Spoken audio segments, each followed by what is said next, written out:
तर राज्यातल्या अनेक जिल्ह्यांमध्ये आज जिल्हा परिषदेसाठी मतदान प्रक्रिया पार पडते। मात्र मतदानाच्या काही तासापूर्वी ठाकरे गटाचे नेते अंबादास दानवे यांनी सोशल मीडियावरती एक पोस्ट केली आहे आणि गंभीर आरोप केलाय।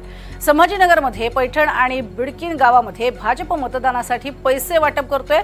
भाजप उमेदवार विजय चव्हाण हे 3000 रुपये प्रति मतदार वाटतात असा आरोप दानवेंनी केलाय।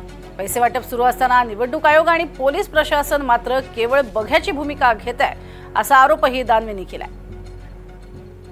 दरम्यान अंबादास दानवे यांनी केलेल्या आरोपानंतर भाजप उमेदवार विजय चव्हाण यांच्यासोबत बातचीत केली। आमचे प्रतिनिधी मोहसिन शेख यांनी राज्यभरात आज जिल्हा परिषद आणि पंचायत समितीसाठी निवडणूक होत आहे। मतदानाला काही तास शिल्लक असतानाच ठाकरे गटाचे नेते अंबादास दानवे यांनी सोशल मीडियावर पोस्ट करत संभाजीनगरच्या पैठण तालुक्यातील बिडकीन येथील भाजप उमेदवार पैसे वाटप करत असल्याचा आरोप केलाय। प्रति मतदार 3000 रुपये वाटप करत असल्याचा दावा त्यांनी केलाय आणि ज्यांच्यावर आरोप केलाय तेच माझ्यासोबत आहे विजय चव्हाण जे भाजपचे उमेदवार आहे।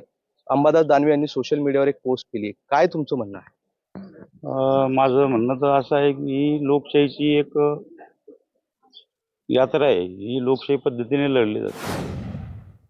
अंबादास दानवे साहेबांनी आता ते आमचे अंबादास दानवे साहेब बी आमचे मित्र आहे, पण त्यांनी जे केलं ते एकदम म्हणजे उलट त्यांनी माझा प्रचार केल्यासारखं मला वाटतं, कारण की पैशावाला हा त्यांचा उमेदवार आहे मी नसून। त्यामुळे त्यांनी काय केलं हे मला माहित नाही। ते काय बोलतात, जे बोलतात ते चुकीचं आहे माझ्या मते। असं त्यांनी असं म्हटलं की 3000 रुपये प्रति उमेदवार तुम्ही वाटतायत आणि पोलीस देखील तुम्हाला काहीच करत नाही, लक्ष देत नाही। असं कोण म्हणतंय? प्रशासन हे सर्वांसाठी सारखं असते। उगाच विनाकारण कोणावरती तरी काही चुकीचा आरोप करायचा आणि आपली पोळी भाजून घ्यायचा हे प्रयत्न अंबादास दानवे साहेबांचा असू शकतो। तथ्य नाही या आरोपात? बिलकुल तथ्य नाही। लोकशाही मार्गाने लढतोय आम्ही। नक्कीच येते विजय चव्हाण जे भाजपचे बिडकीन जिल्हा परिषद सर्कलचे उमेदवार आहे, ज्यांच्यावर दानवे यांनी आरोप केले होते, त्यांच्या आरोपाला त्यांनी हे उत्तर दिलेलं आहे। व्हिडिओ जर्नलिस्ट राहुल चव्हाणसह मोहसिन शेख, NDTV, पैठण, छत्रपती संभाजीनगर।